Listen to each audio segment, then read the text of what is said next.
culture is what we do as much as what we think and say. It's what we do. Just the act of having a meeting and inviting everybody to say, here, I'm going to share the state of Prague. I'm going to share my thoughts, and here's how I approach things, and here's how I work. I've never seen that done. And now we're going to look at the weekly framework. A few years ago, I was hired by a marketing agency in New York City to help them implement Scrum. Spoiled Media is the name of the agency. And we tried deploying it once, it didn't work. Tried it the second time, it worked. And they had a very interesting situation. They were a small team, about a dozen people, expanding to about 50 people over the course of a year or two. And they wanted to reduce their hours.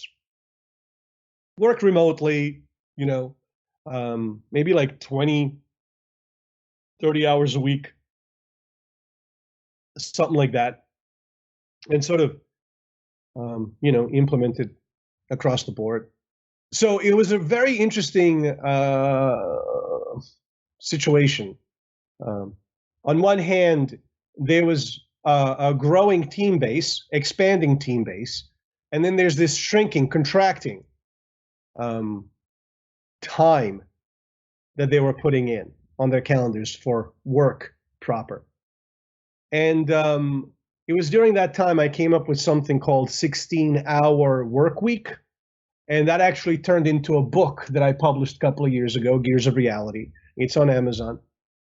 Don't buy it. I'll send it to you. Just remind me. And so it was an approach to time management. And since then, I've extrapolated it for more broad usage. So we at Tango are not planning on shrinking our hours anytime soon. But it might behoove us to manage our time better or in a different way. And I know that some of you do this. I know this, and you are the most productive and conscientious and organized amongst us.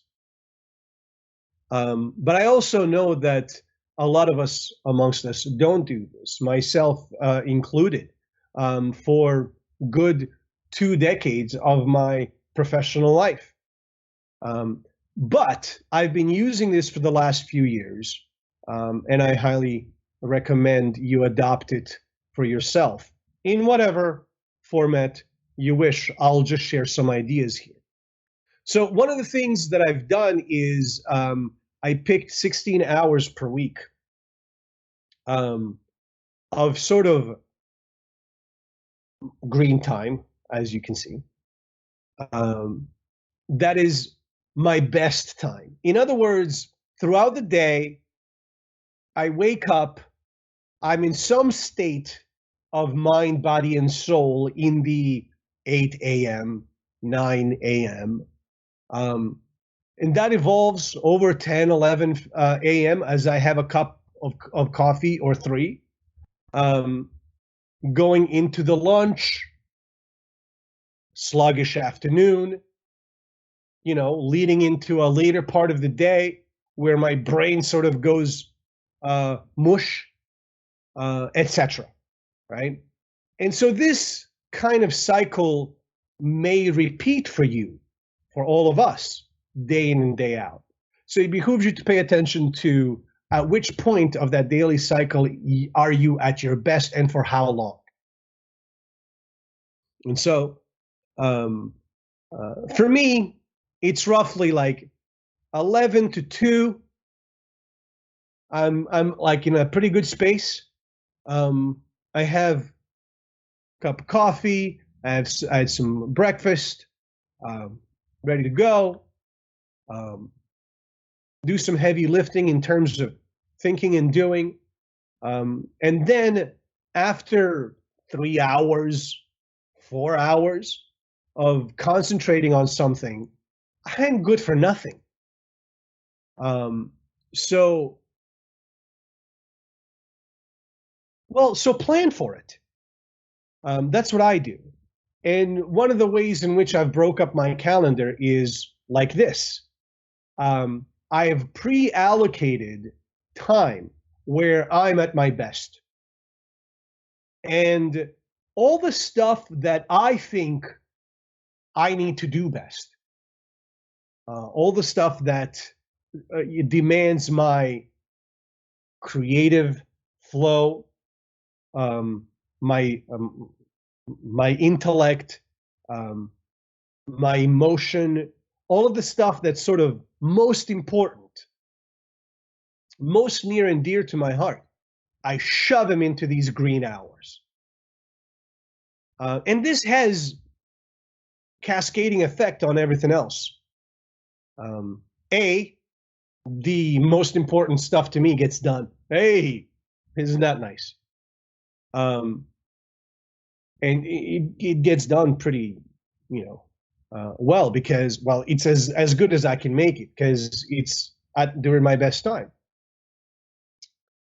And then the other hours naturally end up being used for things that are, by definition, not worthy of that green time, so to speak. Things that are secondary. And they get me in some diluted form. And good, right? Our time should be spent on the most critical tasks during the time during which we are at our best. It's really as simple as that. And so I'm reminding myself of these concepts as I go into the first innovation cycle, and part of my strategy is to defend my calendar.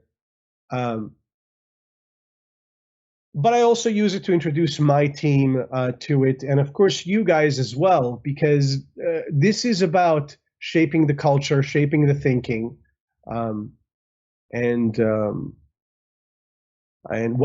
exposing this to vitamin D, exposing it to the sunlight, for you to consider, use, not use, reject violently, whatever the case might be.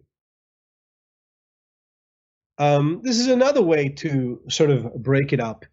Notice that the Friday is unallocated in this instance. Why? Because we have to account for a failure during the week. A couple of weeks ago, I had a total working girl morning myself. It's a brand new, clean shirt put on, immediately spilled some coffee on it. Thank you, Mary Jo, for hooking me up with a little whiteout to take care of it. But one of the days is just not gonna be your day, so count on it. One goes to the dogs, and then what can we do during our best time? What's the best work we can do during the best time? There's tons of different ways to sort of lay this out. It's really up to you how you want to allocate it. The most important thing is to think through which hours and which tasks are most best and most important to you, and then match them up. This is another way to look at it. As you go through the week, you're climbing the pyramid, and on top there's that 4-hour chunk of time. It's just a different way to sort of visualize what it is. Doesn't have to be just first hours. You can allocate time in yellow, so sort of make it a little more complex. A secondary time. You can allocate time in red. And decide what that means to you. So, for example, this first priority tasks, best time. Second is sort of second priority tasks. Not in like a bad, not with like bad timing, because this yellow time matches the yellow time on Thursday matches the Wednesday green time. So however you want to allocate it is fine. And Tuesday, if anyone's familiar with the Jeremy Bearimy theory of time. As soon as you learned about the afterlife, your motivation to be good was corrupted, so you can't earn points anymore. So sorry for eternally dooming you. And that's our bad, guys. So, all the attempts you made to torture us, we must have been in the afterlife for 100 years. Almost 300, actually. Well, how is it possible that all these things happened to us, but no time passed on Earth? Did you go back in time to save us? I didn't have to because of Jeremy Bearimy. Who's Jeremy Bearimy? Okay. Things in the afterlife don't happen while things are happening here. Because while time on Earth moves in a straight line, one thing happens, then the next, then the next. Time in the afterlife moves in a Jeremy Bearimy. What? In the afterlife, time doubles back and loops around and ends up looking something like Jeremy Bearimy. This is the timeline in the afterlife. Happens to kind of look like the name Jeremy Bearimy in cursive English, so that's what we call it. Sorry, my brain is melting. How can events happen before the ones that happened before? Just the way it works. It's Jeremy Bearimy. I don't know what to tell you. That's the easiest way to describe it. Okay, but, what the hell is this? The dot over the I. The hell is that? Okay. How do I explain this concisely? This is Tuesdays and also July. And sometimes it's never. That's true. Occasionally, that moment on the Bearimy timeline is the time moment when nothing never occurs. So, you get it. This broke me. The dot over the I. That broke me. I'm done. You know what? I'm glad this whole thing happened because now I can go back to living my life the way I used to. Only caring about myself because being good is pointless. No, please, Eleanor. No, thank you. I'm outie. See you in hell. You know what I just realized? I always say that when leaving a room, but right now, it's accurate. I will literally see all of you in hell. Not if I see you first. Let's go, Jason. No, look, you guys, this is not over. We have to stay together. Look, we'll figure something out. Like, just one idea I had, I could kill all of you. That's my birthday. Tuesday is an interesting day. I use it as One Perfect Tuesday. Hashtag One Perfect Tuesday. Every Tuesday, I attempt to have a perfect day. I think it happened once. So, in any case, lots of different ways to visualize this. Time management in general is near and dear subject to my heart. So happy to discuss this further with anyone who has any kind of interest. But just to think about it, right? It's like if you pre-allocate a couple of half-hour segments during your week, if you pre-allocate a couple of or 3 1-hour segments during the week, if you pre-allocate a couple of few-hour segments during the week, then you can start removing variables from your life and you can have some predictability in your workaday.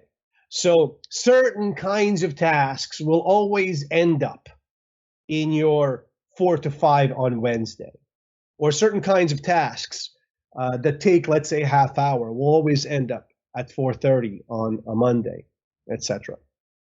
So it's a different way to look at your calendar. Usually we look at the request, when and where we need to meet and stuff like that, and then we stick it in our calendar and then go with that. But you could also pre-allocate your calendar for certain kinds of activities, thus making room for these activities that come up. And you can break these rules anytime you feel like it too. I mean, it's your calendar. You do with it what you want. In any case, these are just different ways to visualize it. So all of this has been what? an attempt to get to some kind of a Groundhog Day scenario. Like Bill Murray in Groundhog Day, if we get an opportunity to have a 2-hour piano lesson once a week or once a day, well, gosh darn it, we'll learn how to play a piano, right? If we attempt to have conversations with customers and extrapolate some kind of hypothesis and ask them to buy it and listen for their feedback and advice and work that into our lean startup process, and we do this month in and month out, well, gosh darn it, we're going to get better at playing piano, is the thinking. And some of you will hear me say, we're going to spin up this practice, this innovation practice. And when I say we're going to spin up this innovation practice, I'm probably imagining this kind of thing in my mind, where we have these pre-allocated hours per week. Like I said earlier, we've already allocated 4 hours every Friday for Cloud Team to come together and conclude the the week's sprint and prepare for the sprint that's coming in the following week. And every week it's the same, and it's repetitive. And every week we suck a little bit less at what we're doing. And so that's what we're going to do. And we have 45 seconds on the clock for this particular section. So just let me conclude with Ikigai. Bless you. Ikigai is a Japanese concept, roughly translating to a meaning for life, a reason to live, so to speak. Listen, you know, we live in the land of opportunity. As insane as our country has been over the last decade or three, forget that. It's still a land of opportunity, more so than any other. I speak from personal experience. Born and raised in Bosnia. If I was still in Bosnia, I would probably be on my maybe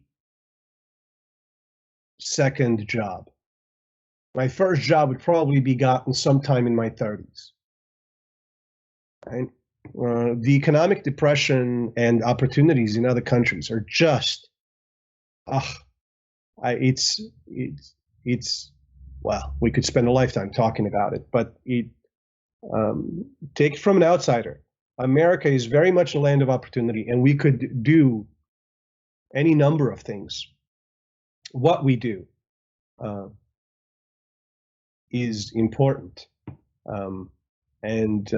You know, if the thing that you're doing doesn't engage your heart and mind and talent, and it's not in the right industry, I'm just like, you know, we can all go out and find something that is that, you know, and gosh darn it, we should. But all of this is to say that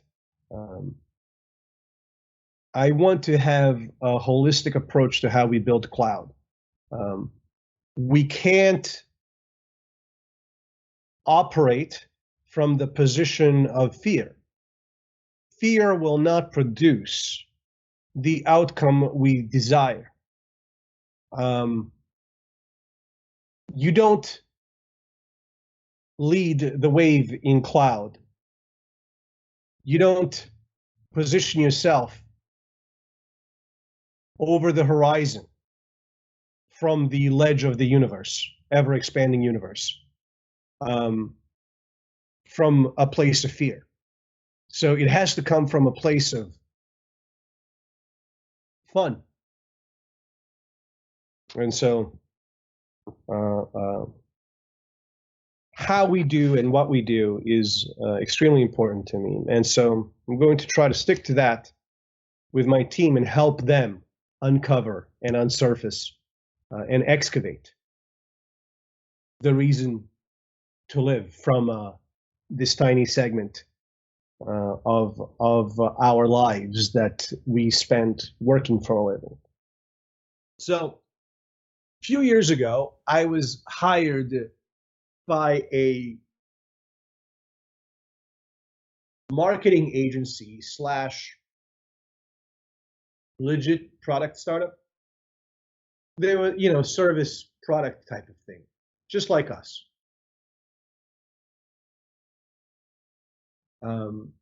To help them do two things. Well, one thing, implement Scrum. But the conditions under which we were operating were tricky. They wanted to reduce their hours. It's a popular move amongst the youths. There are, and particularly in the marketing world, there are agencies that run on 20 or 25-hour work week, for example. And Spoiled Media, which is the name of the marketing agency that I was working with, wanted to reduce it to, 20 hours or 25 or 16 or whatever. So they wanted to reduce hours, but expand the team. The team was about a dozen people at the time, growing to about 50. So on one hand, there's expansion. On the other hand, there's contraction. Tricky. And through it all, we wanted to implement a Scrum. So I started by divvying up their hours into two categories. The 16-hour primo time and the rest, right? So the idea was, let's not approach all hours as the same, because they're not the same. We are better during certain times.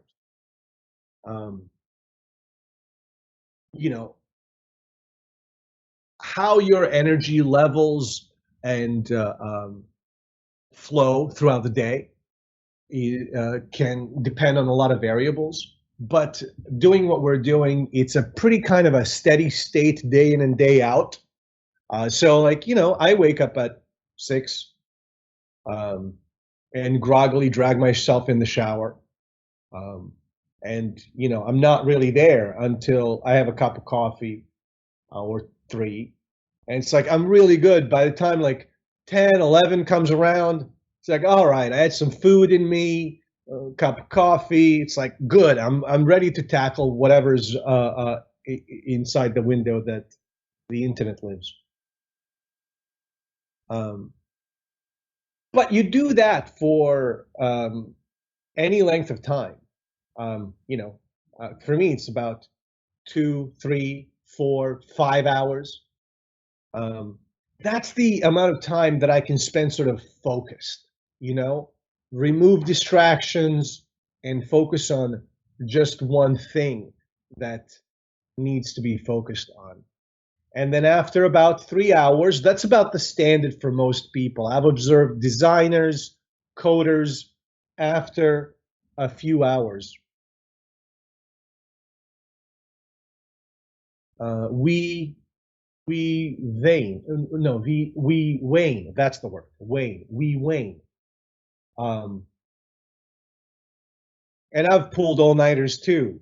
We all have, I'm sure. But it's not sustainable, right? The question is, what is sustainable?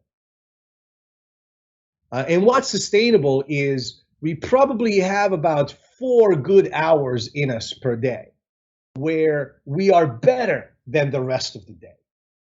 And if that's the case, may not be the case for you. Perhaps you're Superman. That's cool. But if that's the case, then it behooves us to divvy up the week into our best primo hours and the rest. And of course, you can do that, based on your energy levels and based on what's best for you. These are just some examples on how you might go about that. Here's this one's a bit inconsistent. Mondays and Fridays are 1.5 hours. The other ones are 4 hours, whatever. This one is 4-hour chunks, Monday through Thursday. Friday goes to the dogs. And divvy it up in these ways, longer chunks. A different way to think about it is to see the week as a kind of a climbing pyramid.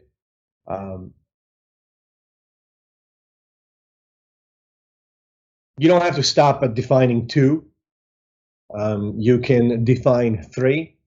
And here I've defined it in green, yellow, and red. Green being sort of the time when I'm at my best, and I'm going to inject certain kind of activities in that. So the kind of activities that I might inject in green time are time that I'm at my best and have to work with other people. The kind of activities I might inject into yellow time is the times that I'm at my best and working alone, right? And then red can be everything else. And again, you can divvy it up into however way you want. But when you do, then your calendar becomes these buckets into which you place activities. And it brings tremendous predictability and order to your week to week. So here we have a couple of half-hour buckets of time, 3 1-hour buckets of time. And so now you have a couple of short meetings. Stick them in that hour. Like you already know. You need to do a couple of few longer meetings, an hour-long meetings. You know where to stick them. These 1-hour time buckets, etc. Right? If you have a coding session or a design session, you sit down in the AM and you do the thing. Tuesday, one of the fun things that I've done with the Tuesday is I've made up this hashtag One Perfect Tuesday, and I try to have a perfect Tuesday every Tuesday. It happened once, I think, but doesn't mean we shouldn't try, right? It's nice to have that as your goal, impossible as it may be, because it helps you figure out what perfect day looks like, professionally speaking. And so you can potentially, if you get good at One Perfect Tuesday, then why not Wednesday, etc. All right, so we talked about this stuff.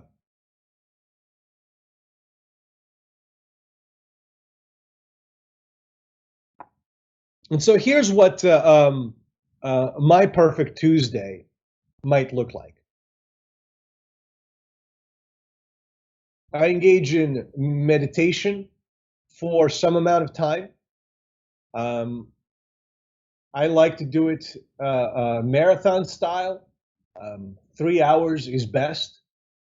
And so if I can spend a few hours meditating per day, that's a great day.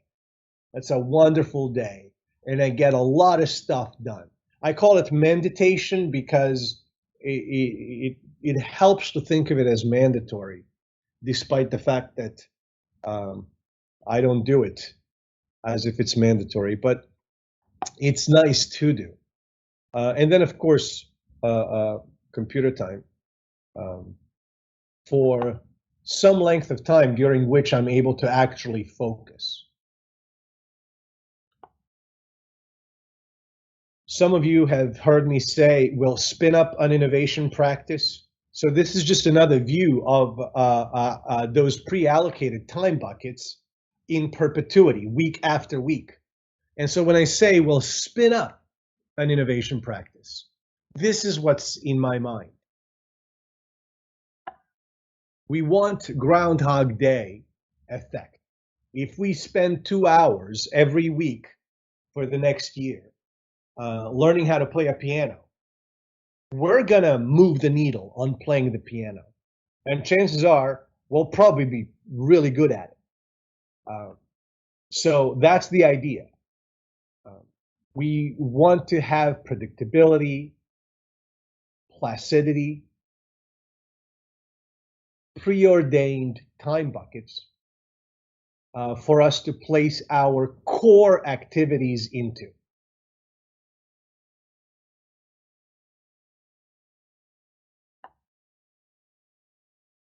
This is something I was working on in trying to figure out how to apportion everything, but we don't need to get into it. I'll conclude this chapter by mentioning ikigai, which is a Japanese concept for reason to live. And it's just a funky Venn diagram that puts you in the middle of it, and sort of tells you how to triangulate the right kind of work. It's something that I've been sort of keeping in mind myself for years, and it has helped me tremendously to define what it is that I do and who I am through that definition. Scrum of Scrums is a core competency of mine. UX is a core competency of mine. And pseudocoding is a core competency of mine. And I get to engage all of those in this position. And it's exactly what I've been looking for. And the industry, my Lord, cloud is just heaven sent. Incredible. So if you're not familiar with Ikigai, Google it.